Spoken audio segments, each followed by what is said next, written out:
जिसके लिए तमाम सामईन को शायद इंतजार था, वो घड़ी आ चुकी है और वो घड़ी है उस मुकालमे का जो यौम आज़ादी पे बहुत अच्छे अंदाज में आप देखेंगे तो आपके दिल की तस्कीन छीनेगी। मैं चाहूंगा कि तौसीफ ग्रुप आए, जोरदार तालियों से इस मुकालमे का इस्तेमाल किया जाए।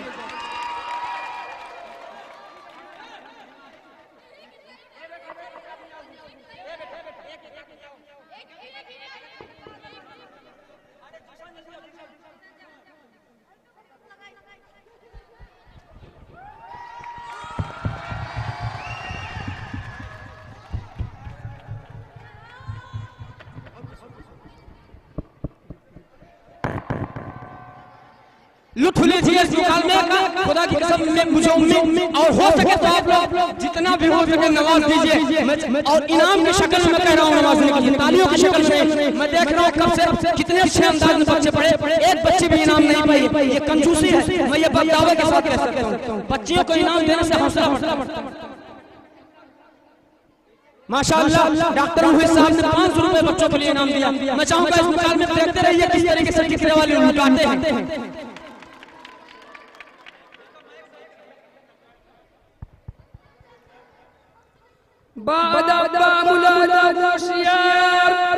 मिस्टर जज साहब पधार रहे हैं।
एक केस है कुछ दिनों पहले मदरसे के एक इल्म को दहशतगर्दी के इल्जाम में फंसाया गया।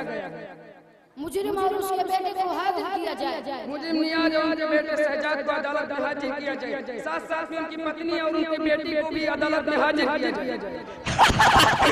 जिंदाबाद।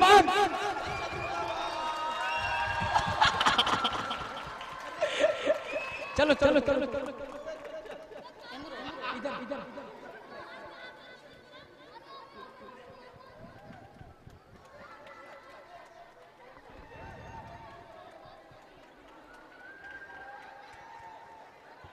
उनकी बिटिया भी साथ में, उनकी पत्नी भी साथ में। आप लोग लुत्फ लीजिए मुकालमे का और मुकालमा। मेरी सभी औरतों से गुजारिश है कि वो लोग बैठ जाएं। सबको दिखाई देगा, बैठ गए सब लोग बैठ गए, दिखाई तो दे रहा है।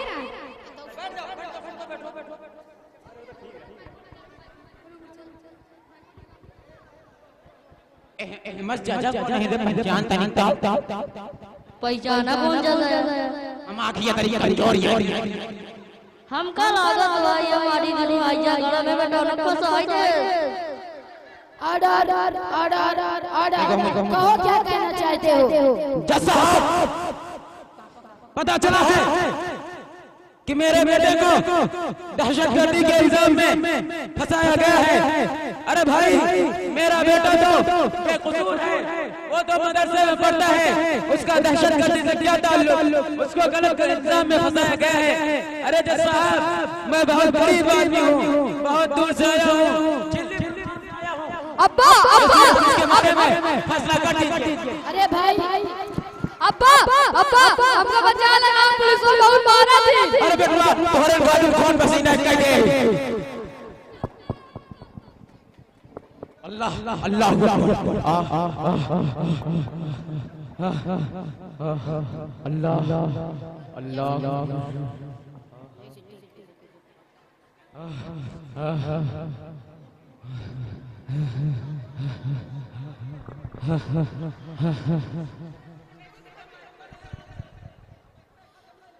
अरे भाई ये अदालत है, तुम्हारा घर नहीं है, जब चाहो और मुझे छुड़ा कर ले जाओ। हमें खबर मिली है कि मदरसों में दहशतगर्दी की तालीम दी जाती है, देश के खिलाफ भड़काया जाता है और वहाँ दहशतगर्दी और बगावत की तालीम दी जाती है। उन्हीं में तुम्हारा बेटा है, इसको गिरफ्तार किया गया है। ये आप क्या कह रहे हैं कि मदरसे में दहशतगर्दी की तालीम दी जाती है? ये कैसे हो सकता है? ये आपको गलत खबर मिली है, ये किसी की नापाक साजिश है। अरे भाई वहाँ तो प्यार मोहब्बत के फूल खिलते हैं, वहाँ तो ऐसे अपराध पैदा होते हैं जो लोगों में मोहब्बत का दर्द देते हैं। वहाँ तो मौलाना हुसैन अहमद मदनी पैदा होते हैं जो अपना खून पसीना बहाकर तन धन की बाजी लगा दी और अंग्रेज के पंजों से हिंदुस्तान को आजाद कराया। और आप कह रहे हैं कि मदरसा में तो नहीं और दहशतगर्दी की तालीम। ये तुम क्या कह रहे हो? अरे तुम काजी का कहा था? अरे तुम क्या बोल रहे हो? मदरसे में मोहब्बत और जंग आजादी में मुसलमानों का हिस्सा है, तुमको किसने बता दिया? जंग आजादी में मुसलमानों का कोई हिस्सा नहीं है। देश को आजाद कराने में पंडित जवाहरलाल नेहरू और महात्मा गांधी जी और टैगोर साहब का हाथ है, इसमें तो मुसलमानों का कोई नामो निशान नहीं है। अरे जज साहब, मुझे लगता है आप अपनी आंखों में सिर्फ बिरादराने वतन का चश्मा लगा रखे हैं जो आपको एक तरफा के दायरे से बाहर नहीं निकलने दे रहे हैं। अरे जज साहब, इस्लाम तो सच्चा धर्म है। जो इस्लाम नाहक का पानी बहाने के लिए मना करता है, वो कैसे खून खराबा और दहशतगर्दी की तालीम दे सकता है? तुम्हें मालूम है कि इस गुस्ताख देखने पर तुमको जेल हो सकती है? जज साहब, जेल? हाँ जेल। आप जेल की बात करते हैं, जेल में जाने से कौन डरता है? जब देखो जेल जेल जेल, हम तो हकीकत की बातें कर सकते हैं। जेल जेल जेल, जैसा कि हमारे असलाफ व काबिरीन इस मुल्क ने अपनी जान कुर्बान कर दिया, इसी तरह हम अपनी जान कुर्बान कर देंगे। इस बूढ़े को फौरन गिरफ्तार कर दिया जाए, इस बूढ़े को फौरन गिरफ्तार कर दिया जाए। इसके अंदर से बगावत की बू आती है। आर्डर। अब अगली सुनवाई के अंदर कुछ देर बाद होगी। साथ किसी मौलवी और पंडित को लाया जाए ताकि हकीकत वाज़ेह हो जाए कि जंग आजादी में मुसलमानों का क्या रोल रहा है और मदारिस इस्लामिया का दहशतगर्दी से ताल्लुक है।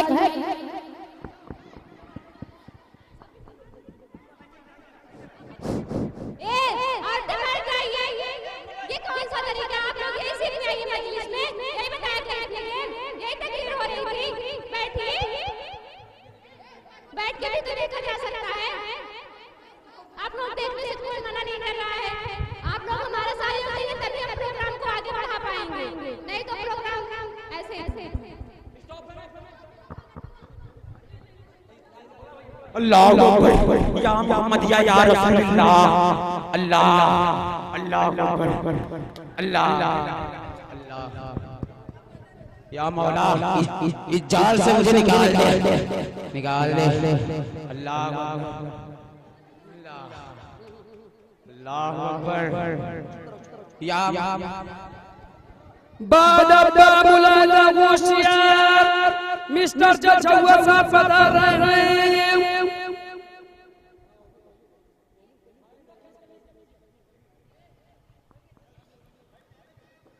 ऑर्डर सुनाइए क्या? मुंजिम रिजवान के बेटे का कहना है कि मुसलमानों को जंग आजादी में अहम किरदार है और उन्होंने इसके लिए मौलाना अरशद मदनी का सहारा लिया है। वो साबित करेंगे मुसलमानों को जंग आजादी में बहुत अहम रोल है और उनका मुकाबला करेंगे बाबा रामदेव।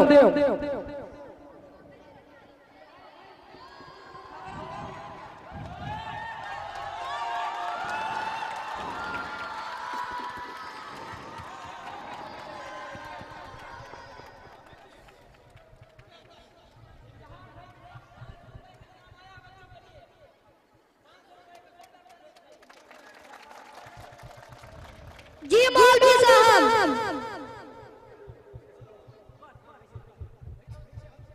जी मौलवी साहब, अब आप बताइए जंग आजादी में मुसलमानों की क्या भूमिका रही है? जय श्री राम। नहमदुहु व नुसल्ली अला रसूलिल करीम, अम्मा बाद। सभी हजरात ध्यान से सुने कि मौलवी साहब ने पंडित जी ने क्या बयान कर रहे हैं। अरे बाबा पहले आप ही बतला दें कि आप लोगों को जंग आजादी में क्या रोल है। वैसे तो बताने की आवश्यकता नहीं है कि हम लोगों का जंग आजादी में क्या रोल रहा है और क्या भूमिका रही है, क्योंकि इस देश का हर वासी युवाओं से लेकर महापुरुषों तक ज्ञान रखते हैं कि भारत देश हमारे गिरफ्तार से आजाद हुआ है, परंतु हल्की सी टिप्पणी पर प्रकाश डाल देते हैं ताकि आप लोगों का ध्यान केंद्रित हो जाए। 19वीं सदी ईस्वी में आजादी का जिंदगी मार्ग पर आता और वो मार्ग था शांति शक्ति और शांति का भंग करना, अशांति फैलाना, हिंसा का प्रयोग करना, आपस में एक को दूसरे से लड़ना, बगावत के जज्बात को गवा देना। किस पूरे कार्यकाल में राष्ट्रपिता महात्मा गांधी जी, पंडित जवाहरलाल नेहरू और रविंद्रनाथ टैगोर, राजा राजेंद्र प्रताप सिंह, समान गांधी महापुरुषों श्रद्धांजलि संस्था से अपना लोगो बनवाया था। उनके विरुद्ध आत्मा परमात्मा से युद्ध करते रहे, परंतु अंग्रेजों को करना पड़ा, तब कहीं जाके भारत देश आजाद हुआ। अब आप बताइए मौलवी साहब, अच्छा तो ज्ञान दीजिए ताकि हम लोगों को ज्ञान हो जाए कि दूसरों की क्या भूमिका रही है। जय श्री राम। बाबा जी जो आपने तारीख बयान की है इसमें कोई दौरा नहीं है, लेकिन आपने एक तरफा बात की है और दूसरों को भूल गए। बाबा अगर आप तारीख की किताबों का मुताला करेंगे तो खुद ही हकीकत आश्कार हो जाएगी, लेकिन फिर भी मैं आज आपको जंग आजादी का दिल दिखाता हूँ। सुनिए 1857 में हकीकत जंग आजादी का आगाज है, जिसका नशा सबसे पहले मुसलमानों में बेदार हुआ था, इसलिए हुकूमत का इक़्तिदार अंग्रेजों ने मुसलमानों इसलिए फौरी तौर पर मुसलमान इंसानी परेशान थे। 1857 में जब अंग्रेज भारत के सिपाहियों ने हुकूमत से बगावत की और अपने को गोली मारकर दिल्ली पर काबू चले, लेकिन तारीख नहीं हुई और इस नाकामी के बाद अंग्रेजों ने इंतकामी कार्रवाइयों का आगाज किया और उसके नतीजे में खुसूसियत के साथ मुसलमानों को कुचल दिया गया। दिल्ली का चांदी चौक नहीं बल्कि दिल्ली के चौराहे पर क्या मुसलमान मिलते, फांसी पलट लाशें झूल गई, आंखें उबल पड़ी, ज़बान निकल आई।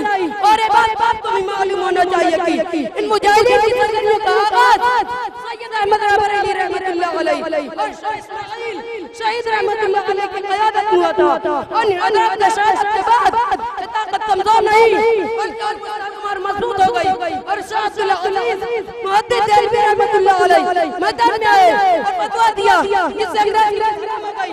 फिर क्या था, कुरान और हदीस का दर्स देने वाले उलमाए किराम खानकाह में बैठकर अपने खून जिगर से इस्लाम को रोशन करने वाले मसाइख इज़ाम मैदान में निकल आए और उन फिरंगियों को भगाया, तब जाके देश हमारे मध्य में आया। मित्रों, सज्जनों और मंच पर उपस्थित ऋषियों और आप लोगों ने सुन लिया मौलवी साहब जी ने क्या क्या किया। अच्छा तो इसके अधिकार के पास कोई मुद्दा है? हाँ क्यों नहीं, इसके अलावा लीजिए मिट्टन का संदेश करवाता हूँ, आप उन्हें से मालूम कर लीजिए, क्योंकि अपने धर्म से किसी को जामिन बनाऊंगा तो आप कहेंगे कि आपकी सरकारी ने और क्या करेगा, मालूम कर लीजिए। जी मिस्टर टॉमसन जी, आप भी इस विषय में क्या रखते हैं? हाँ बाबा, क्यों नहीं, मुझे तो इस सिलसिले में खूब मालूम है कि जंग आजादी में मुसलमानों का क्या रोल रहा है। और यही नहीं बल्कि मैंने तो इसके मुतालिक बहुत कुछ देखा है। लो सुन लीजिए, शहीद मारूफ टीपू सुल्तान सिराजुद्दौला, मौलाना अबुल कलाम आजाद, सुभानी शेखुल इस्लाम, मौलाना सैयद हुसैन अहमद मदनी, शेखुल मौलाना महमूद हसन देवबंदी। और यही नहीं बल्कि ये तो छोटी के मुजाहिद थे बाबा साहब, इनके बगैर तो तारीख का हर बाब अधूरा और हर सफर फीका है।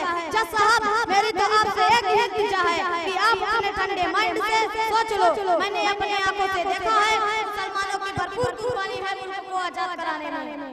Order order order mister Thomson की शहादत के बिना पर अदालत फैसला करती है कि देश को आजाद कराने में मुसलमानों का अहम रोल रहा है और मौलाना के बयान को मद्देनजर रखते हुए इस तालिब इल्म को रिहाई का अदालत फैसला करती है। अरे जज साहब, छोड़ क्यों नहीं?